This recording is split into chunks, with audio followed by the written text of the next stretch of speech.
I'm Liam. I'm Wayne, You're listening to In Film We Trust YouTube. a place where we post clips from our recent episode. All links down below in the description. And now, on with the show. This being Prana's, this was her first feature film, but it wasn't like her first project because she actually made a short called Nasty. Nasty. Which was about a 12-year-old boy who's drawn into like a VHS horror Because he's world. looking for his missing father, Missing isn't he? father, so you can very much see the seeds of Censor in Nasty. Well, what happened was Censor was actually written, I think, or the idea was germinated before Nasty, and that went into influencing the short film Nasty, and then in turn, the short film Nasty would go on to influence the feature film Censor. Yeah, and also Neve Algar, hope I said that right, who plays the lead, her and Bond already knew each other. And Neve, I believe, said she wanted to play a part like this because this was nothing like she'd done before. And she didn't want to get into the situation where she's pigeonholed into specific roles. And she looked at this and thought, this is way out of what I would usually do. Would you say this was her first horror, was it? I think this is probably our first like kind of out-and-out horror film. I think she'd done TV shows and thing before. And she said also, her character in this, nothing like a real personality. No. No. I'd hope not. I don't know. But yeah, I love how this opens. You know how it opens with a vintage VHS opening production. What would you call them? The production logos, they're all done to look like this. Yeah, I was like, this movie's off to a good start. I wish more films would do that rather than just generic production titles. I would, because what it does is sets the tone. It sets the tone and it gets you kind of comfortable with the aesthetic. Even before the opening frame starts, it draws you into the world. It does, because this film was shot on 35mm, Super 8 and VHS. So clearly Prana was very familiar with the filmmaking techniques and material of the time, and she's using that to create this film. And it creates a great aesthetic. It does. It's very good. Like it's great to watch it because the film looks very grainy in a lot of places. It looks like you are kind of back there in the 80s watching these films with them. You're essentially in a video nasty in a way, aren't you? It's drawing you into this world. It does. You're seeing the world through her eyes, which is she sees the world as a video nasty in a way. Yeah, that's a very important. That kind of comes up later on as well, and we see also in the intro there's lots of shots of things like girls in the forest, and you have a montage of her watching these video nasties with very typical cliched things. Screaming people with blood running down their face and limbs getting chopped off. The good stuff. The good stuff, yeah. The kind of stuff you'd watch now and kind of laugh at, but back then, folk would have been...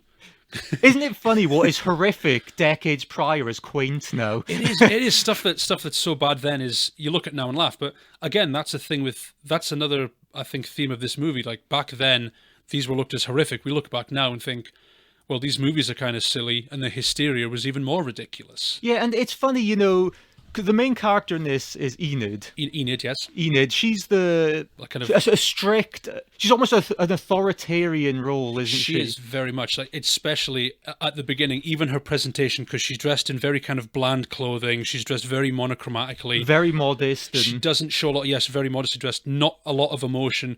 Clearly, she's set out straight away to be very strict, very to the point. She takes her job very seriously. But what you find, because it subverts the idea, because the audience goes into this knowing they're watching a horror film, and a horror audience, you're almost expected to hate the censor. Yeah. But what happens is they subvert that idea, and Enid becomes more likable, and the more permissive censors are made to seem more pompous. It is, yeah, because she is a censor, but she's almost more positioned as an anti-hero, but the movie puts you in her shoes and makes it seem like, you know, she's not necessarily the baddie.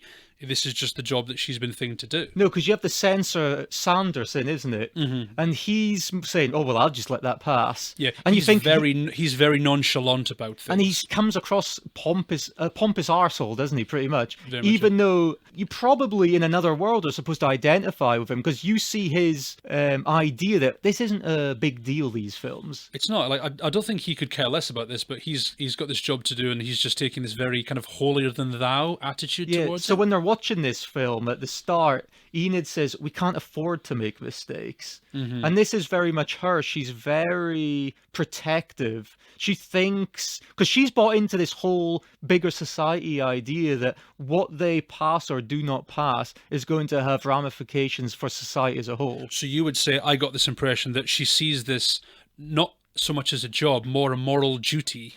It's a moral crusade in a way. It is a moral crusade, yes, very much so. And like I say, they're watching this film, and she's got a list. She's making a list, and it's things like, I wrote down, she's saying things like close up too graphic, overblown blood and gore, treatment of female character derogatory, also very important, big letters, eye gouging must go. Those sound like the kind of common criticisms critics would have for horror films, doesn't it? Prano Bailey Bond was actually, when this was gestating this film, she actually visited the BBFC studios. Oh, like the archives? As research, and she looked at the old notes from these films, what people would criticize, and she saw that there was actually, what you would find is you could see a subjective opinion just by reading what people's opinions were of these video nasties, which it plays into this larger thing that it's like, okay, you can have your opinion, but at the end of the day, things are being passed or not passed based on somebody's subjective opinion. Just that's exactly the thing, because this movie, not long after this, we have a committee meeting. What I loved about this is you've got a bunch of censors around the table, and like you were saying, these people are censoring these movies for different reasons, and you get these different kind of points of view. Some think, yeah, the movie has dangerous implications. Some say we're cutting this for moral reasons. Some people do it because it's a job. Some people feel like a moral responsibility to it. Also, you know the phrase, who watches the Watchmen? Yeah. That's another very important thing, because you don't want these movies to get out because it'll make people go crazy, but you are making people watch them to decide what is the corrupting factors in it. Which was another influence of the film, because Hammer Horror had this guideline, you know, Hammer Horror Studios, like which were big in the 50s. Dracula kind of thing. Yeah, 50s, 60s. They're very tame even by the 80s. And there was to be no blood on a breast of a woman.